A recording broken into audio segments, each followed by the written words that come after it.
चांद पर लगभग 14 दिन अंधेरा रहता है, 14 दिन उजाला होता है पृथ्वी के हिसाब से। यहाँ के 14 दिन के हिसाब से चांद पर एक दिन और एक रात, चांद का एक दिन पृथ्वी के 14 दिन के बराबर होता है और ऐसे ही चांद की एक रात पृथ्वी के 14 दिन के बराबर होती है। तो रात और दिन 14-14 दिन के पृथ्वी के हिसाब से। रात में चांद पर सूरज की रोशनी नहीं पड़ती, और सूरज की रोशनी नहीं पड़ती तो मतलब जो तापमान है रात में वो चांद पर -180 डिग्री सेंटीग्रेड तक गिर जाता है।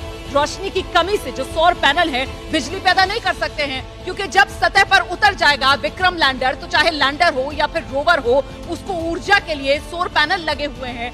ज्यादा ठंड अगर होगी तो फिर उपकरण काम नहीं करेंगे, बिजली की कमी होगी, ठंड से लैंडर रोवर काम नहीं करेगा। अब आप समझे आखिरकार क्यों लैंडिंग के वक्त चंद्र पर दिन का उजाला होना जरूरी है। और इसी वजह से सूर्योदय की वजह से आज की तारीख मतलब 23 अगस्त की तारीख को चुना गया है।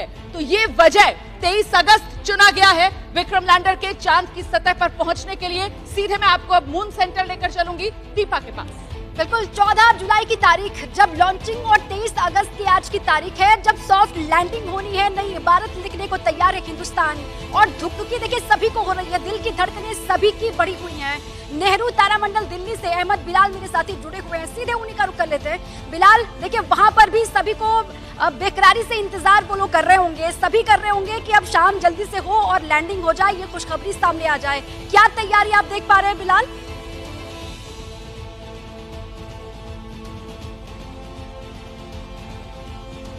दुआओं का दौर तो जारी है, लेकिन जो अपने देश के वैज्ञानिक हैं वो अपने इसरो की तकनीक पर उन्हें बेहद विश्वास है। और ये प्रार्थनाओं और तकनीक का जो मेल है वो चांद पर जो है वो इतिहास रचने से भारत को कोई नहीं रोक पाएगा। फिलहाल नेहरू तारामंडल की मैं आपको तस्वीर दिखाऊं तो यहाँ पर देखिए चांद की एक सरफेस बनाई गई है और यहाँ पर भारत का तिरंगा जो है वो ऑलरेडी लहरा रहा है। जो मॉडल यहाँ पर बनाए गए हैं उन पे तिरंगा जो है वो लहरा रहा है। प्रोजेक्ट मैनेजर जो है नेहरू तारामंडल की प्रेरणा चंद्रा जी वो हमारे साथ हैं। प्रेरणा जी, जो हम लोग बात कर रहे थे कि एक मून इकोनॉमिक्स की जो हम लोग बात कर रहे थे कि आज जब वो लैंड कर जाएगा चंद्रयान 3 तो जो खनिज और जो केमिकल एलिमेंट्स की वो जांच करेगा, तो हमारे देश को किस तरीके से वो मून इकोनॉमिक्स में एक नए आयाम को तक लेके जी डेफिनेटली चंद्रयान मिशन सिर्फ एक साइंटिफिक कम्युनिटी को हेल्प नहीं करेगा, आगे आने वाले समय में भारत के लिए बहुत से एवेन्यूज को खोल देगा।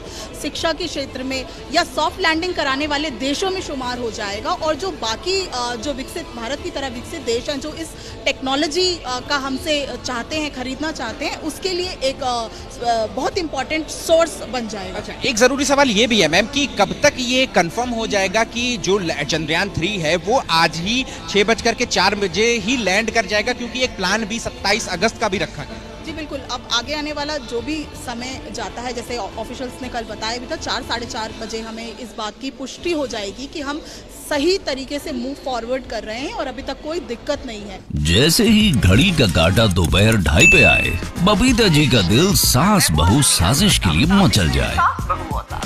और ये है इनकी बहू, पूरे दिन ऑफिस की टेंशन हो जाए गॉन जब ये करें अपना फेवरेट शो फ्री टाइम पे ऑन। इनकी तरह आप भी देखिए अपना फेवरेट शो अपने टाइम पर और डाउनलोड कीजिए एबीपी लाइव ऐप अपने स्मार्ट टीवी पर।